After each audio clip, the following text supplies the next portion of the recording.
The night she asked was colder than the fear she carried in her chest, and the porch light above the massive glass door felt like the last star left in her sky.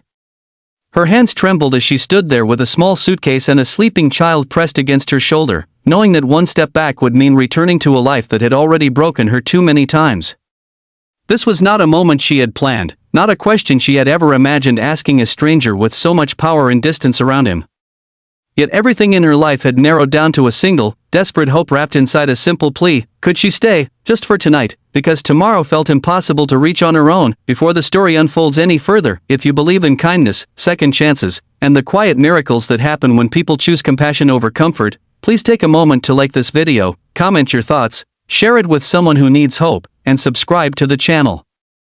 Your support helps keep stories like this alive. Her name was Grace Miller, a single mother who once believed life would be fair if she worked hard enough and loved deeply enough. She had grown up in Ohio, married young, and trusted the wrong promises. When her husband left, he didn't just walk away from her heart, he vanished from every responsibility, leaving her alone with a newborn son and a pile of unpaid bills. Grace worked 2 jobs, one at a grocery store and another cleaning offices late at night, but exhaustion eventually became her constant companion. When her landlord sold the building, the new owners raised the rent beyond what she could afford. She tried shelters, friends, and distant relatives, but doors closed one after another, sometimes gently, sometimes painfully. On that night, with nowhere else to go, she followed a number scribbled on an old business card given months earlier by a man she barely knew but somehow trusted. That man was Michael Reynolds, a single father and CEO of a successful real estate firm based in Illinois. From the outside, his life looked polished and complete, filled with glass towers, tailored suits, and boardroom victories. Inside, however, his world was quiet and heavy. His wife had passed away years earlier due to illness, leaving him to raise his daughter alone while carrying grief that never truly faded. Success came at the cost of long nights and emotional distance, and his mansion often echoed with silence once his daughter fell asleep. Michael had learned to keep his heart guarded, believing stability meant control and predictability.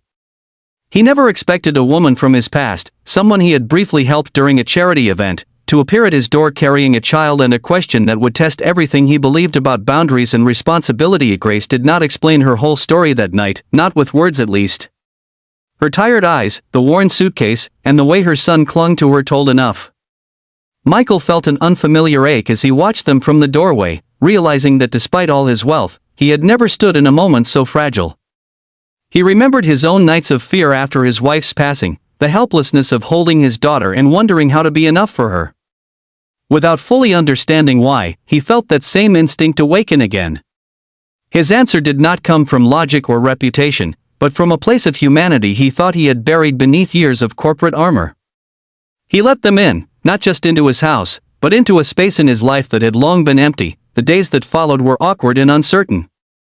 Grace insisted on keeping to herself, cleaning after everyone, making herself small so she would not feel like a burden. Michael tried to maintain his usual routine, but everything felt different. His daughter, Hannah, quickly grew attached to Grace's son, Noah, their laughter filling rooms that once felt cold. Grace cooked simple meals, nothing fancy, yet the warmth they brought reminded Michael of evenings he thought he had lost forever. Still, Grace carried shame like a shadow, believing this kindness was temporary and that she needed to disappear before she overstayed her welcome.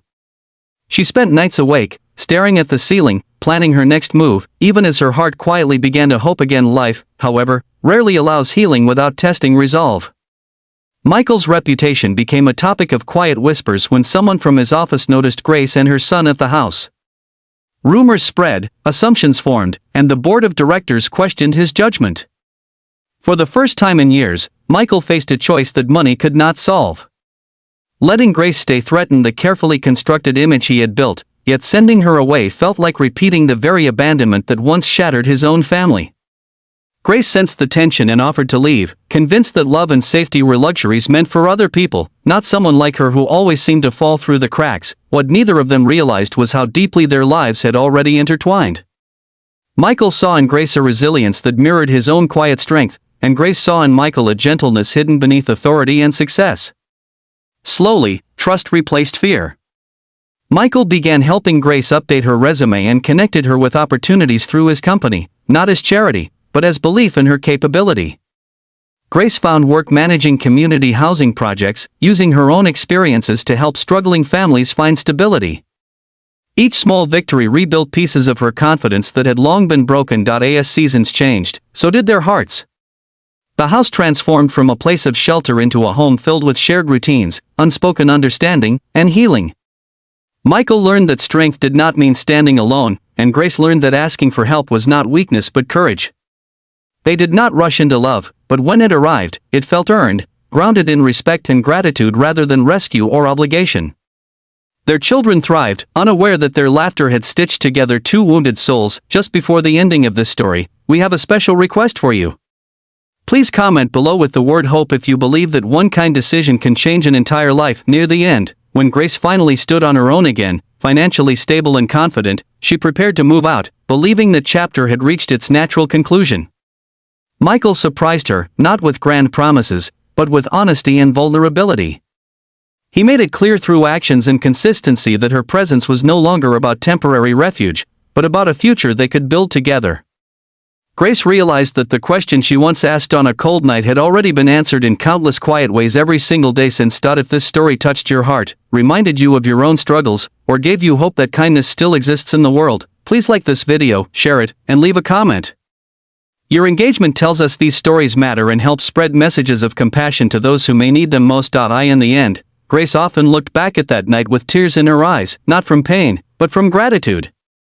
One question asked in desperation became the doorway to healing, love, and second chances.